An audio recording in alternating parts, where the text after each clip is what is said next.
पति विदेश जाने के लिए तैयार हुआ, अपना जहाज का टिकट उकट ले लिया। तो दुल्हन गोबर पकड़ के रोवत बा, इस सैया जात है ठीक बात, लेकिन एक बात सुना, जौन हमारा हक बा, हमारा अधिकार बा, वो विदेश में केहू और को मत दे दे हम।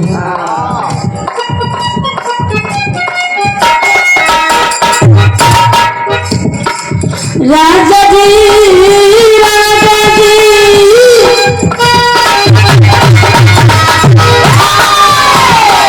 राजा जी राजा जी राजा जी मोहन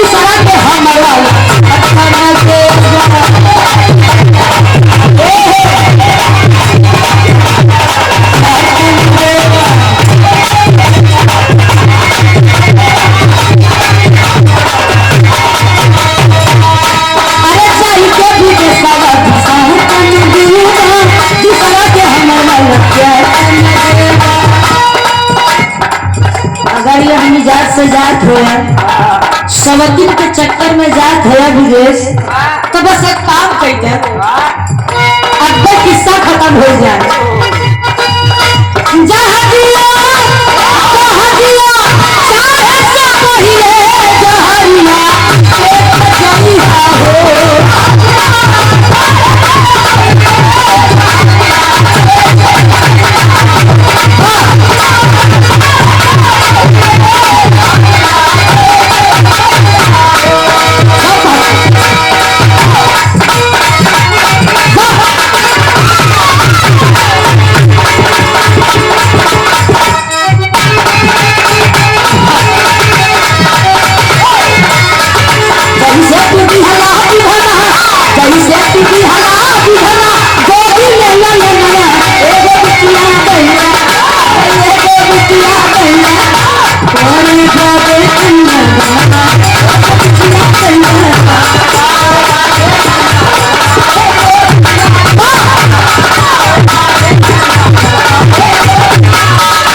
में बाबा साहब के बारे में थोड़ा सा उनके जीवन परिचय पर प्रकाश डालते हुए आगे बढ़ते हैं। बहुत ही सुंदर गीत हमारे संदीप भैया से आप लोग सुने, मनोरंजन भी हो गया, मनोरंजन का मतलब ही होता है जहाँ रसादार बा रायता और अच्छी चटनी अगर मिल जाए तो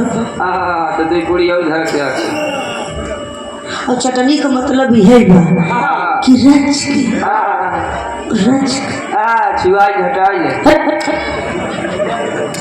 और चटनी भात शान है तो मजा गड़बड़ा जाए। साना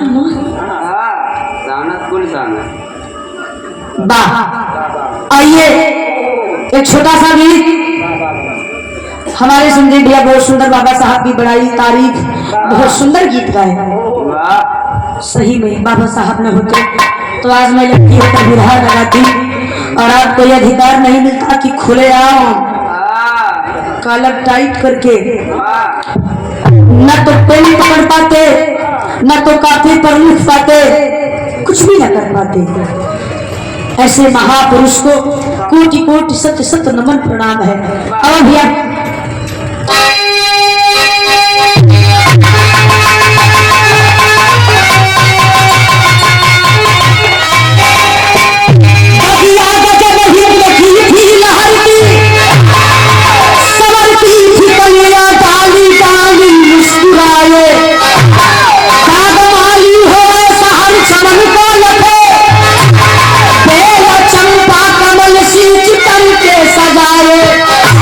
ऐसा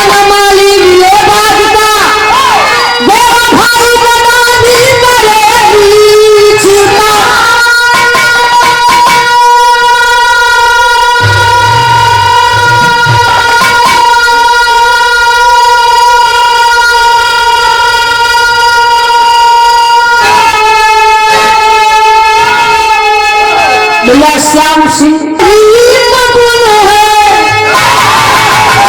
सभी काम के, ना कहीं आम को है जहाँ सींचता।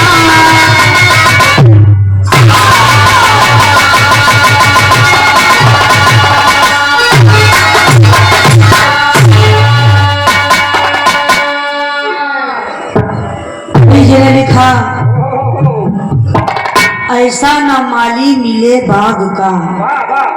बिरहा का मतलब नहीं बा कि हम दोनों मिले रात भर चिल्ला आप सब सुन के चला जाएगा, कुछ बातों पर अमल करिएगा, क्योंकि जो संविधान जो अधिकार मिला केवल हमारे पास ही नहीं मिला बा, सबको मिला है, हर वर्ग का है। उन्होंने हर वर्ग के लिए जो भी किया अपने परिवार के लिए नहीं किया, उन्होंने सबके लिए किया और वो सबके काम आ रहा है। तो जरा चार बातों पर ध्यान दीजिएगा कि ऐसा ना माली मिले बाग का, बेवफाई नादानी करे नीचता। क्यों?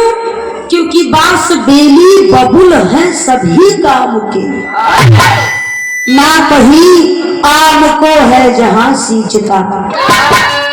बगीचे का जो माली होता है, जो बागों में पौधों को पानी देता है, माली ऐसा होना चाहिए कि वो पौधों में फर्क ना करे। ये बबूल का पेड़ है तो इसमें पानी नहीं डालूंगा, ये बल्ली का पेड़ बा तो पानी न डाला तो केवल आम के पौधा में, क्योंकि वो फल देगा। पानी दूंगा तो इमली के पेड़ को दूंगा, वो भी फल देगा। पानी दूंगा तो बेरी के पेड़ को दूंगा, फल देगा। जामुन के पौधे को दूंगा, फल देगा। नहीं, बांस बेली बबुल है सभी काम के। कब कहाँ किस तरह से काम आ जाए पता नहीं। तो उसी प्रकार राजा होता है। राजा का फर्ज यह है कि हमारी प्रजा गरीब हो, अमीर हो, फकीर हो, मैं राजा हूँ तो वो मेरी संतान है। राजा की नजर में प्रजा एक समान होनी चाहिए। और यदि राजा ही दो वकी करने लगेगा तो राजा किस काम का? और परिवार का मुखिया भी ऐसा होना चाहिए। अब चार लड़कियां में एक लड़कियां नालायक निकला जाते हैं, ज्यादा कम कमाता है, लेकिन मुखिया का मतलब है ममता और प्यार बराबर दोनों पर लुटाओ। ए भैया आइए एक लाइन भेजा बटन से।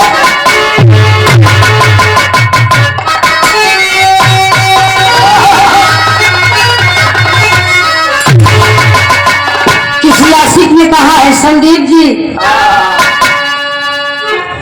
अपनी महबूबा के लिए जा बेवफा जा, मुझे प्यार नहीं करना, क्योंकि के जाग जाग करते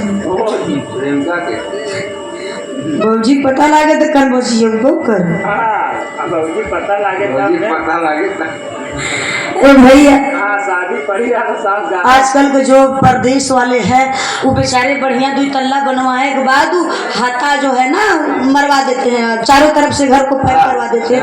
और वो चार दीवरिया के ऊपर क्यों तो शीशा जड़वाई देते, जाम करवाई देते। काहे पर देते कि मला के वो करे सरवा तो ये हथवा के फान के न जाए पावे, जाबो करे तो कटई पीटे की जनाई के सरवा घर। लेकिन ये दुनिया बहुत जुगाड़ू बा, फिर भी फान के चला जाता है ना, खुद ही डाक के चली है। 12 भैया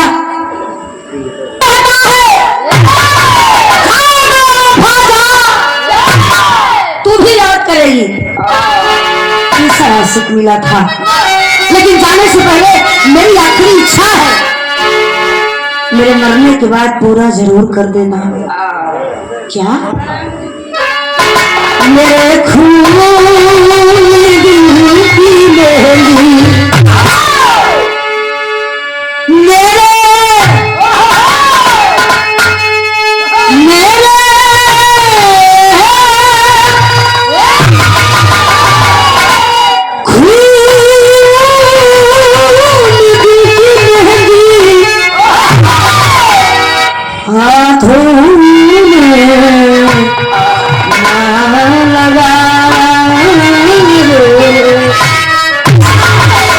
मेरे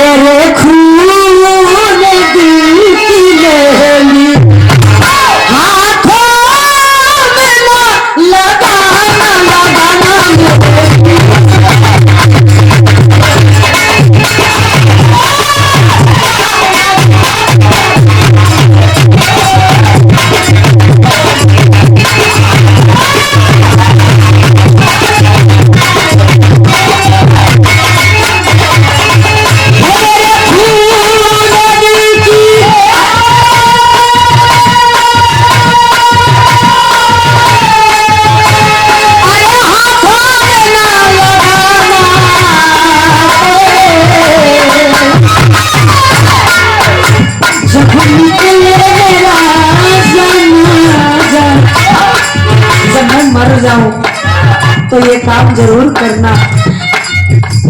जब निकले मेरा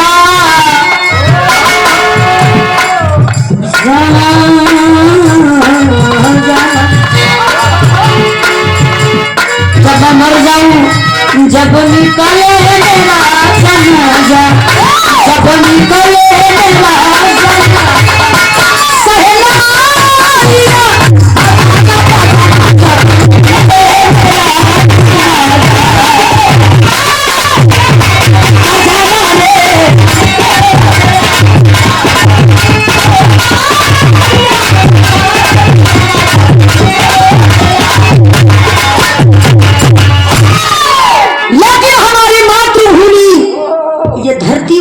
तड़प रहे थे। दिल में कसक कब होती थी जब किसी बहन बेटी की आबरू को लूटा जाता था, अंग्रेजों के हवाले कर दिया जाता था। मनोवादी भी कुछ इसका फायदा उठा लेते थे भैया। लेकिन जब किसी महापुरुष का अवतरण होता है तो सबसे पहले पता प्रकृति को होता है, क्योंकि हवा का रुख अलग हो जाता है, धरती अपने रवानी में होती है। ये कायनात का जो मौसम होता है बिल्कुल अपने आप बदल जाता है। कायनात को पता चलता है कि कोई महापुरुष जन्म लेने वाला है। रोती थी मेरी जननी, रोती थी मेरी जननी,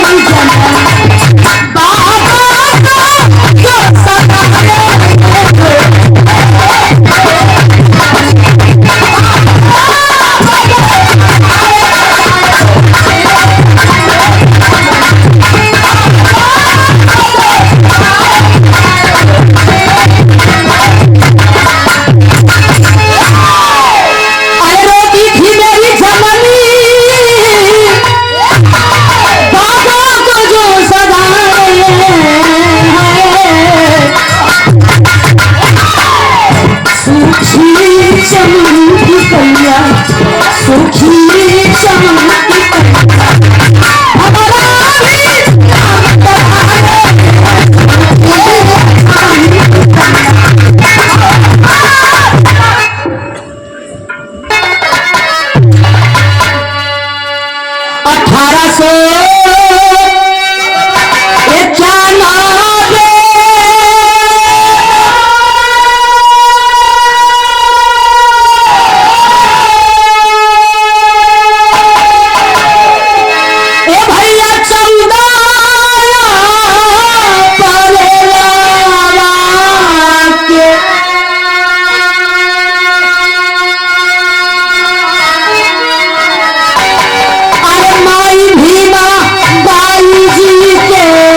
(1891) 14 अप्रैल के दिन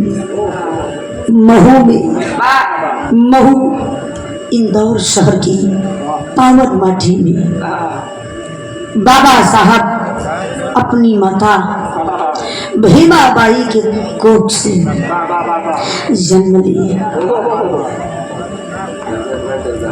और संयोग किसको कहते हैं? संयोग देखिए, 14 अप्रैल और माई बाप का 14वीं संतान भी थे। 14 अप्रैल माता पिता की 14वीं संतान, सबसे छोटी बेटी। बड़ा प्यार, बड़ा दुलार, कहना पड़ा मास्टर।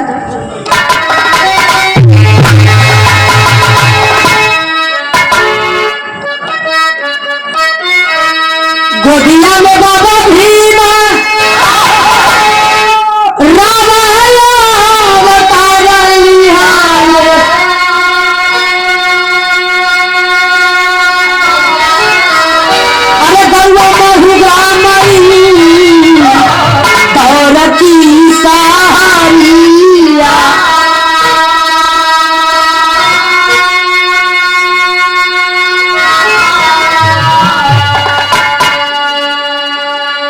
बाबा साहब का जन्म हुआ, पूरा गांव खुश है, पूरा परिवार खुश। बिरहा पर गौर करिएगा, जो बाबा साहब को मानने वाले होंगे बिरहा को सुनिएगा।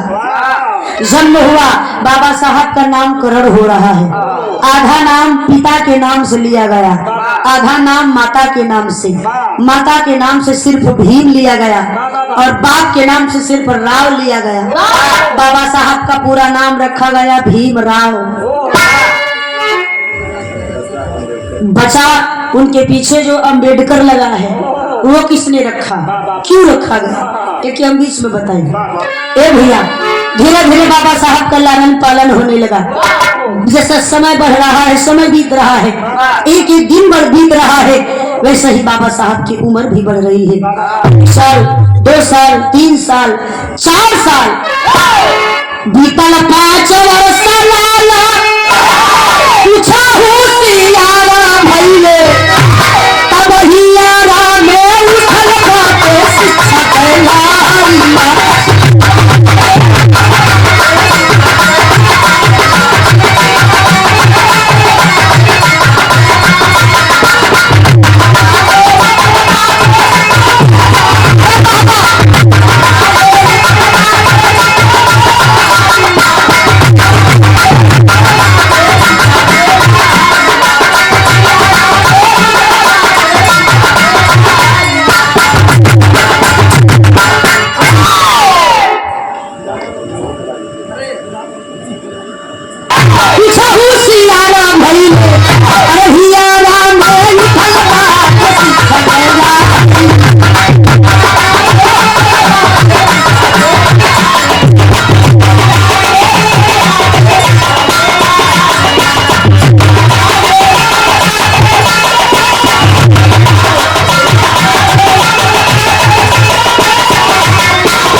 वर्ष के हुए बाबा साहब, एक दिन बाबा साहब की नजर पड़ी कुछ बच्चों पर।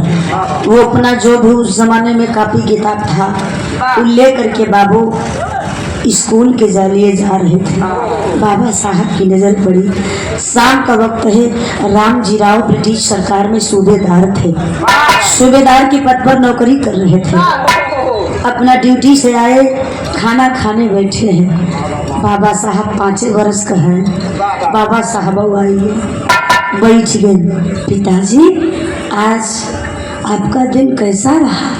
राम जी राव, अब दुलरुआ बेटवा तो रह भाई भाई 14वां संतान रहे, सबसे छोट। राम जी राव गले से लगाए, बगल में बैठा, बेटा बैठो, बैठ जा बाबू। भीमराव बैठ गए तो पहला नेवाला भीमराव के मुंह में डाला, दूसरा नेवाला अपने मुंह के भीतर। बाप बेटा खाए। उसके बाद जब खाना खत्म हुआ तो भीमराव पानी पी के मुहवा पोंछ के कहे, पिताजी एक बात कहूँ? राम जी राव कहे, हाँ बेटा कहो। तब भीमराव कहे, बाबूजी मैं पढ़ना चाहता हूँ। मैंने कुछ लोगों को देखा वो स्कूल की तरफ जा रहे थे, मैं पढ़ सकता हूँ, मेरा दाखिला हो जाएगा, मेरा दाखिला करवा दीजिए स्कूल में, मैं भी पढ़ूंगा। राम जी राव मोहवा पर मुरिया लगाए कि कहे, ये बेटवा चुप रह, ये तो हमसे कह दी है, लेकिन घरे के बहरे निकल के और केहू से मत कह। बाबा साहब कहे, क्यों पिताजी? राम जी राव कहे, बेटा जो तुम पढ़ाई की जिद कर रहे हो, हमारे नसीब में, हमारे तकदीर में पढ़ाई लिखाई जैसी कोई व्यवस्था नहीं है। बाबा साहब लगला छहनाए, जिद करे। बाबा साहब ने कहा, मैं नहीं पढ़ सकता, मैं स्कूल नहीं जा सकता, और लोग कैसे जाते हैं? तो राम जी राव विचार करते हैं, मेरे बच्चे को तो ये सब पता ही नहीं है कि हम में और उनमें क्या फर्क है। भाई का एक गरीब दीजिए, अरे कैसे पढ़ी है लाल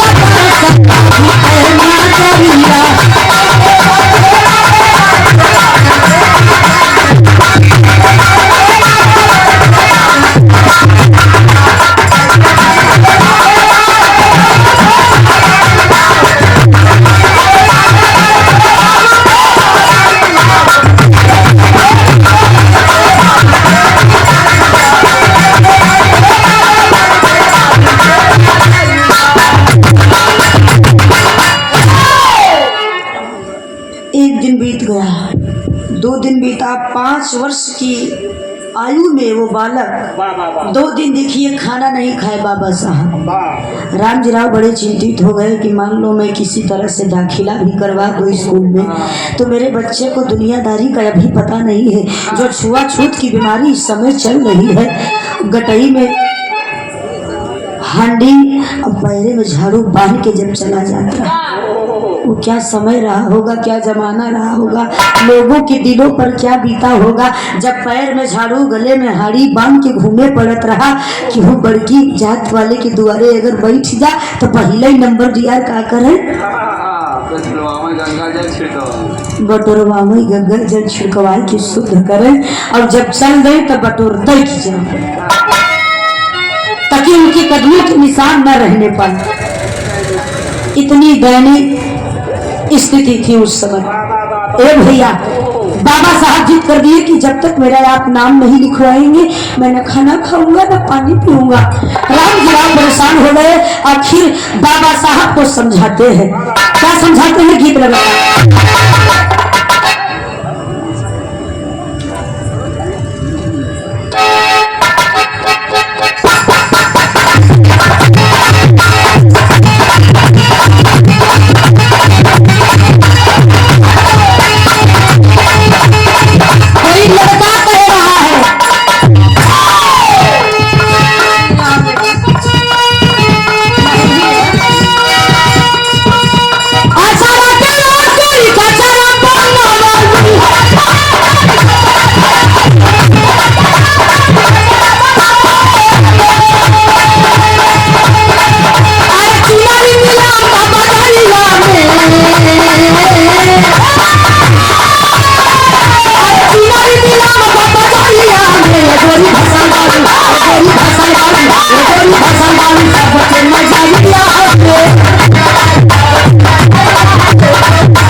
करूं कि मेरा बेटा खुश हो जाए। बाबा साहब के पिता राम जी राव बाबा साहब की कलाई पकड़ करके माथा चूम करके समझा रहे हैं, ये बेटा मान दो, मान जा बेटवा। कैसे पिता राम जी के भाई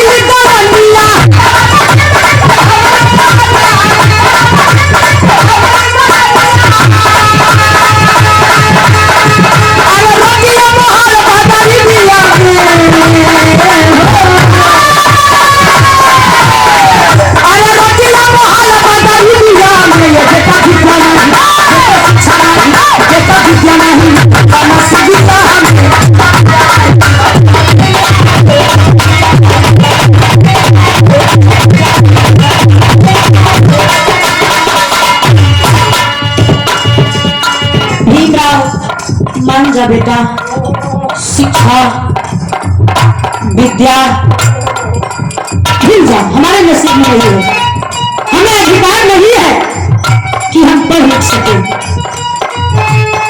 और यदि पढ़ लिख भी लिया तो कोई महत्व नहीं रहेगा।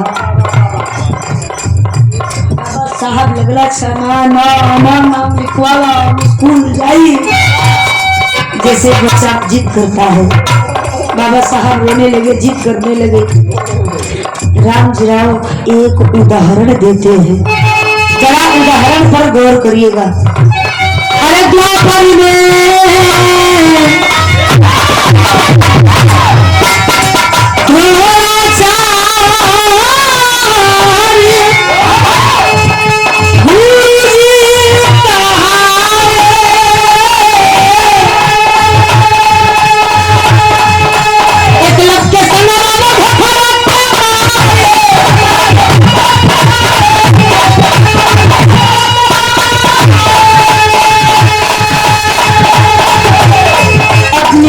के माइंड में राम जी राव डाल रहे हैं, इस बात को समझा रहे हैं, मेरे लाल ये द्वापर की बात है, पता नहीं, लेकिन एकलव्य शूद्र था।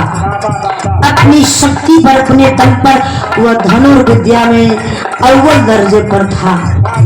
उसके जैसा कोई धनुर्विद्या में नहीं। अर्जुन भी थे, द्रोणा को पता चला कि मेरा नाम लेकर के कोई धनुर्विद्या सीख रहा है। द्रोणाचार्य पहुंच गए, कहे कि जब मुझे गुरु मानते हो तो गुरु दक्षिणा दो।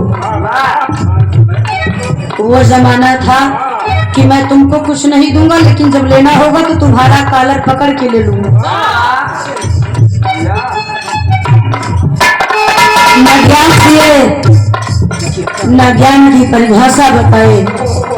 एकलव्य से कहा गुरु दक्षिणा में, मुझे गुरु दक्षिणा नहीं दोगे? एकलव्य बोला क्या चाहिए गुरुदेव? तो गुरुदेव ऐसा चीज मांगे, ऐसा गुरु का सत्यानाश हो, मुझे तुम्हारे दाहिने हाथ का अंगूठा चाहिए। मांगा तो कुछ और भी जा सकता था, मांगने की क्या जरूरत ही थी, उसके पास था ही क्या। लेकिन शुद्ध होने के नाते उसके दाहिने हाथ का अंगूठा मांग लिया। मेरा कहने का अर्थ है कि एकलव्य विद्या में पूर्ण होते हुए भी अपूर्ण बना दिया गया। इसलिए अगर तू शिक्षा ग्रहण भी कर लेगा तो उसका उपयोग करने का अधिकार हमारे पास नहीं है। बाबा साहब के कुछ नहीं समझ में आवा तो ना बाबूजी हम थोड़ा हमारा नाम लिखवा। एक और उदाहरण दे रहे हैं।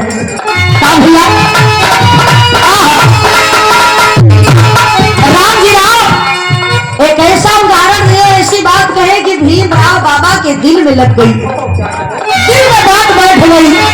राम जी राव ने कहा, मूर्ख कब से समझा रहा हूं, समझ नहीं रहा है। जो हमारा व्यवसाय है उस पर ध्यान दे। अरे चमरासी भाई बाकी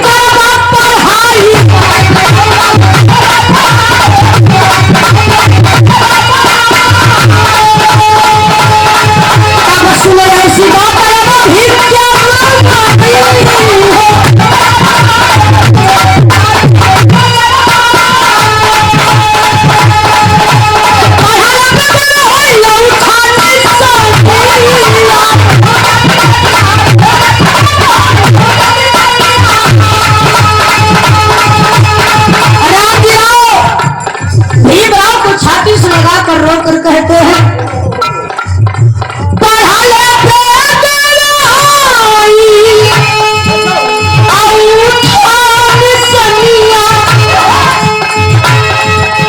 बैठे नहीं कोई बकरी दिया में, बेटा विद्या नहीं, बेटा शिक्षा नहीं, बेटा विद्या नहीं,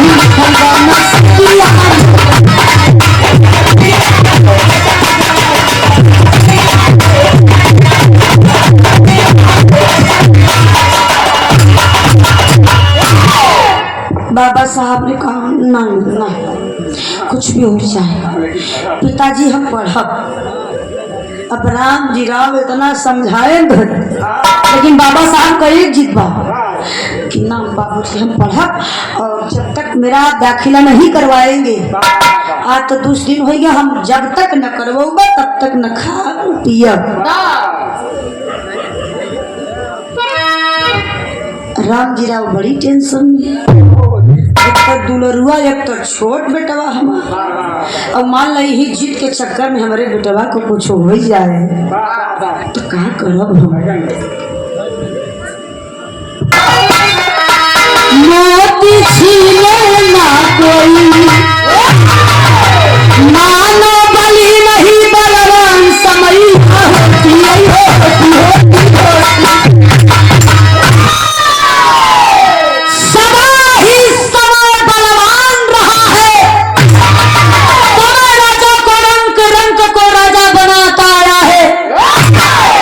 बनाता आया है, और मानव तो कभी बलवान नहीं था।